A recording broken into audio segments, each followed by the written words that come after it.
Good evening, students. Myself, Mrs. Sushma Sangle. Today, I will teach you the formal letters. Formal letter चे chart तुम्हाला मी दाखवला होता. But how we have to write the formal letters now, I will show you. You know that the types of letter, that is formal letter and informal letter. This lecture is for 5th to 8th standard. Okay. Today I will show you and share you one page the how we have to write the formal letter.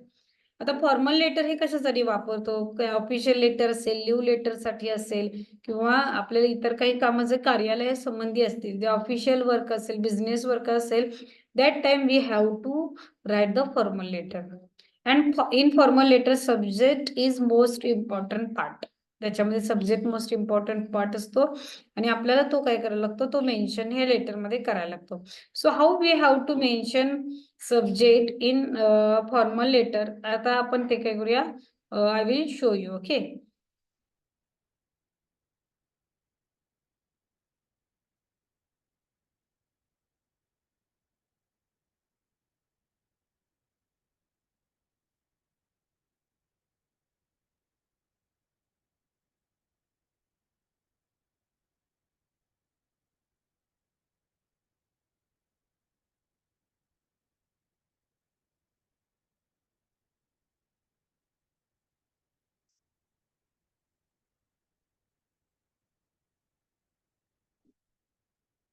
This page I want to share you formal letter. Okay. To the leave letter. First विषय कोणता आहे बघा, leave letter. LEAVE. Leave means आपल्याला काय करायची, रजा घ्यायची आहे, त्याच्यासाठी हे लेटर आहे, leave letter. Here is the date in right side. आता तुमची लेफ्ट साइड असणार आहे 27/2020. कोण आता इथं ह्याचं नाव पण दिलेलं आहे गावाचं. आता इथं तुम्हाला जर कोनुकुला असं नाव दिलेलं आहे, त्याच्याऐवजी तुम्ही कोणतं पण नाव तिथं घालू शकता. जिथून तुम्हाला लिव्ह लेटर लिहायचं आहे ते पुणे घालू शकता. शक्यतो आपल्याला जी स्पेलिंग्स माहिती असतात, पाठ असतात, पुणे PUNE, अशा स्पेलिंग्स तुम्ही नेहमी घालत चला लेटर मध्ये. टू आता कुणाला आपण पत्र लिहायचे आहे, to whom we have to write the letter. ते पहिल्यांदा लाईनला टू लिहायचं, TO. The principal, because principal is the unique name, so article we have to use the. Harsh high school कोनुकुला. Harsh high school कोनुकुला. Subject leave application to attend a function. Leave application पाहिजे आहे, कारण की मला एक फंक्शनला काय करायचं आहे, अटेंड करायचं आहे फंक्शन, आणि त्यासाठी मला एक लिव्ह पाहिजे आहे, आणि त्या लिव्ह साठी मी प्रिन्सिपलकडे लेटर लिहिलेलं आहे. Okay. So students, in line see, this line, how they had to the principal. हा मायना कसा एका लाईन मध्ये आलेला आहे. ऍज दॅट फॉलो, त्याच्या खाली बरोबर subject, and in that line only respected sir, because the principal is आदरणीय पर्सन. प्रिन्सिपल हे आपल्यासाठी आदरणीय असतात. So that respected is most important word for that respected sir. My name is dash dash. आता इथं जे नाव आहे ते मी घेत नाही, तुम्ही इथं तुमचं नाव लिहू शकता. माय नेम इज, आता इथं दिलेलं आहे Chandan, studying in 9th class in our school. आता इथं घालू शकता my name is Sameer, studying in 9th class in our school. माझं नाव चंदन आहे. इथं पूर्ण नाव लिहा. माझं नाव चंदन सुमित पाटील असं लिहिलं तरी चालते. Studying in 9th standard. As I am attending the function with my family, I request you to grant me leave for 2 days. That is 27 to 27 2020. आता मी काय करणार आहे, माझ्या पेरेंट्स बद्दल 2 दिवस मी एक फंक्शन, फॅमिली फंक्शन अटेंड करणार आहे, आणि मला 2 दिवसाची रजा पाहिजे आहे. आणि ती 2 दिवसाची रजा सुद्धा त्यांनी कुठल्या डेट पासून पाहिजे, कुठल्या तारखेपासून कुठल्या तारखेपर्यंत पाहिजे, हे सुद्धा ते मेन्शन करणं गरजेचं आहे. तिथं मेन्शन केलेलं आहे. म्हणून तुम्हाला हे लेटर मला दाखवायचं आहे, या दिवसापासून या दिवसापर्यंत मला रजा पाहिजे आहे. पुढं थँकिंग यू, मी तुमचा आभारी राहीन. ओनली सब्जेक्ट, मेन जो पार्ट असतो तोच फक्त तुम्हाला याच्यामध्ये लिहायचा असतो. Thanking you, yours faithfully then you have to write your name, class and roll number. Your playfully आता Sameer Chougale 9 class roll number 10 असं कोणतंही तिथं ह्याच्यामध्ये लिहू शकता. बट हे आहे ते लिव्ह लेटर आहे 2 days साठी. See how this simple language, कसं सिम्पल लँग्वेज मध्ये लिहिलेलं आहे. My name is, I am studying in our class. मग इथं जर तुम्ही तुमचं नाव वेगळं असेल, my name is Rudra, I am studying in 8th standard or 9th standard or 10th standard in our class. शक्यतो जास्तीत जास्त आपल्याला लिव्ह लेटर लिहिणं खूप सोपं जातं, त्याच्यामध्ये मार्क आपल्याला भरपूर मिळतात. जे ऑफिशियल लेटर मध्ये हा महिन्याला ह्याला आपल्याला मार्क मिळून जातात. डेट व्यवस्थित असते, सब्जेक्ट लिहिला जातो आणि हे पाठ आपल्याला शक्यतो आपल्याला जर आपण लर्न केलं तर त्याच्यामध्ये कुठेही आपला मार्क जात नाही. Okay, means what see as I am attending function with my family, म्हणजे मला माझ्या फॅमिलीवर फंक्शन अटेंड करायचं. I request you to grant me leave. Grant me leave for 2 days, 3 days, 4 days, 1 day. You have to write grant me leaves for 3 days. Then you have to write the day start from you leave and end of the leave. म्हणजे कुठून पासून कुठपर्यंत तुम्हाला leave पाहिजे ते लिहू शकता. And after finishing my leave date next day I will come, म्हणजे मी त्या दिवशी नक्की आय मस्ट कम, मी येणारच आहे. Thanking you yours faithfully. This is the important for your official letter. Official letter साठी ते खूप महत्वाचं आहे. Letter for study certificate, this is also informal formal letter, official letter. Letter for study certificate, study certificate साठी letter लिहायचं असेल, that year you have to write the place Pune, date 1 June 2024, 1 June. You have to write that. कुणाला लिहिणार आहे त्यांचे इथं address लिहू शकता. कुणाला लिहायचं आहे आता प्रिन्सिपल, त्यांचं नाव. To the principal, comma, here also dot, after to the principal, comma, school name. इथं तुम्ही लिहायचं आहे टू द प्रिन्सिपल आणि school name. Jagtap Vidyalaya or English medium लिहू शकता. English medium school address Powai Pune road असं लिहू शकता तुमचा जो ऍड्रेस असेल तो. देन सब्जेक्ट, सब्जेक्ट व्हॉट काय असेल तो. ऍप्लिकेशन फॉर स्टडी सर्टिफिकेट, एक्झामला आपल्याला सब्जेक्ट तिथं दिला असतो, फक्त सब्जेक्ट लिहायचा. आणि ऍप्लिकेशन फॉर स्टडी सर्टिफिकेट, स्टडीच्या सर्टिफिकेटसाठी आपल्याला सर्टिफिकेट हवं असतं. Then the most important thing, respected sir or madam. Respected sir or ma'am सुद्धा लिहिलं तरी चालेल. We know that who is the principal, it is a ma'am or sir, so you have to write the respected sir or ma'am. त्याच्यापैकी एकच तुम्हाला letter लिहिताना लिहायचं असतं, रिस्पेक्टेड सर किंवा रिस्पेक्टेड मॅडम, दोन्हीही लिहायचं नसतं. My name is, here you have to write your name. Okay, I will write here someone's name. My name is Raj. I am completed my 10th class in your school, in English medium school. I am writing this letter to apply my study certificate, which I need to apply for higher studies. हे तुम्हाला काय करायचं असतं, application लिहायचं असतं. आता 10वी नंतर जर तुम्हाला पुढच्या पोस्टसाठी किंवा पुढच्या एज्युकेशनसाठी जर तुम्हाला तुमचं सर्टिफिकेट हवे असेल, त्यासाठी हे ऑफिशियल लेटर इम्पॉर्टंट आहे.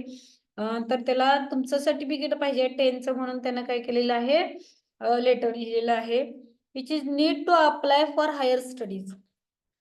पुढच्या शैक्षणिक दृष्ट्या मोठ्या अभ्यासासाठी, म्हणजे पुढच्या अभ्यासासाठी मला हे गरजेचं आहे. I kindly request you to issue my study certificate at the earliest. मी तुम्हाला प्लीज रिक्वेस्ट करतो की माझे हे सर्टिफिकेट लवकरात लवकर मला मिळावं. थँक्यू यू युअर सिन्सिअरली किंवा युअर स्टुडंट्स म्हटलं तरी चालेल. Your name and your roll number of 10th standard. Okay, this is very nice format.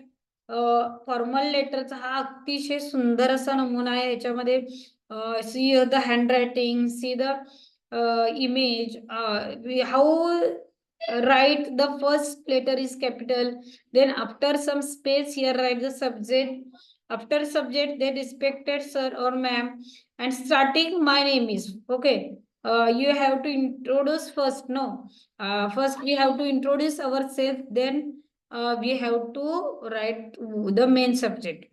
My name is Raj Vilas Patil, and I am completed my 10th class in your school. I am writing this letter to apply my study certificate which I need for higher studies, जे मला पुढच्या अभ्यासासाठी गरजेचं आहे शिकण्यासाठी. So next para C, ह्याच्या खाली बरोबर हा पॅरा आहे बघा. काय kindly request you to issue my study certificate at the earliest. Kindly मी तुम्हाला रिक्वेस्ट करतो की तुम्ही हे लेटर लवकरात लवकर मला द्यावं. त्याच्यानंतर युअर्स फेथफुली झालेला आहे. And your you have to write your full name or your name and roll number. Okay. Next leave letter. एक स्मॉल लिव्ह लेटर असतं जे आपल्याला क्लास टीचरांना आपण काय करायचं असतं, द्यायचं असतं. ते कशा पद्धतीनं, this is the very good format for you. Only 3 lines here. First you have to write here date 9/6, whatever you have to write 9/6/2020 to the class teacher, because we have to write this letter to our class teacher. 5th class. आता हे 5th class साठी एकदम short आहे बघा. TPSC school. आता इथं लिहिलेलं आहे. आता तुम्ही इथं तुमच्या गावाचं नाव घालू शकता. Okay. To the class teacher 5th standard TPS school. आता मी इथं घालते 5th standard in English medium school Pune. Respected ma'am. So class teacher is a lady teacher. So respected ma'am, as I suffering from fever, I unable to attend the school for 1 day. Kindly grant me leave from 9/6/2024. आता इथं 24 घेऊ शकता. आता तुम्हाला ताप आलेला आहे आणि तुम्ही शाळेला जाऊ शकत नाही, म्हणून तुम्हाला हे लेटर लिहायचं आहे. किंवा सफरिंग फ्रॉम फिवर. फिवर म्हणजे ताप. मग अशा वेळेला तुम्ही कोणत्या प्रकारचं लेटर लिहू शकता. एक very best example of this letter see. Respected ma'am, as I am suffering myself misses. आता माय सेल्फ मिस किंवा तुम्ही इथं नाव टाकू शकता. I am suffering from fever. I am unable to attend school. मी ताप आलेल्या तापापासून मी काय करतो, आता म्हणजे जात आहे, ताप येत आहे मला फॉर 1 डे. एका दिवसा म्हणलं 1 दिवस झाले मला ताप खूप येत आहे. Kindly grant me leave from 9/6 मला 9 तारखेपासून रजा हवी आहे. Thank you you. आता याच्यामध्ये घालू शकता when I am okay I will come. मी ज्यावेळी बरा होईन त्यावेळी मी स्कूलला येईन. युअर्स ओबिडियंटली म्हणजे तुमचा, आता ह्याच्यामध्ये तुमचा आदरपूर्वक तिथं नाव सुद्धा दिलेलं आहे. हे नाव आपण तिथं वेगवेगळं क्लास लिहू शकता. 5th class roll number 3. Okay. देविंक नाव आहे इथं. आता ह्याच्यामध्ये तुम्ही तुमचं नाव घालू शकता. I want to tell you some students have no idea for spellings. काही मुलांना स्पेलिंगच्या आयडिया नसतात. त्यांनी अगदी इझी नाव तिथं आपलं घालायचं, की शक्यतो आपलं नाव घातलं तरी चालेल, तिथं काही फरक पडत नाहीये. पण लेटर कसं लिहायचं इंग्लिशमध्ये हे आता तुम्ही फॉर्मल लेटर हे आता तुम्ही बघितलेला आहात. A letter invite your. आता नाव दिस इज इनफॉर्मल लेटर एक आहे ते दाखवून आपण स्टॉप करूया इथं. Write a letter to your friend inviting to her a birthday party. Birthday पार्टीसाठी तुमच्या मैत्रिणीला तुम्हाला काय करायचं आहे, इन्व्हाइट करायचं आहे. आता बघा बिहारचं दिलेलं आहे आपण इथलं बघा.